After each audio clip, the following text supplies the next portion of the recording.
MBAच्या शिक्षणाच्या प्रवेशाची मुदत वाढ, MBA विद्यार्थ्यांचा प्रवेशाचा मार्ग मोकळा. वास्तुविशारद अभ्यासक्रम प्रवेशासाठीही मुदतवाढ. अखिल भारतीय तंत्रशिक्षण परिषदेचा निर्णय. महायुती सरकारनं विद्यार्थ्यांना दिलासा. MBA अभ्यासक्रमासाठी 23 ऑक्टोबरपर्यंत मुदतवाढ.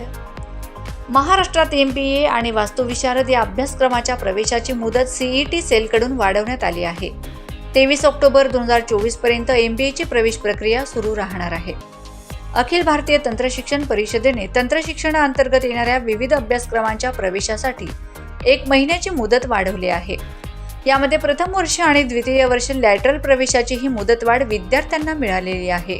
संस्थात्मक स्तरावर कॅप थेरीनंतर रिक्त राहिलेल्या प्रथम आणि द्वितीय वर्ष MBA अभ्यासक्रमाची प्रवेश प्रक्रिया आता 23 ऑक्टोबर 2024 पर्यंत राबविली जाणार आहे. महायुती सरकारमुळे विद्यार्थ्यांना मोठा दिलासा मिळालेला आहे. महायुती सरकारमुळे MBA विद्यार्थ्यांना दिलासा.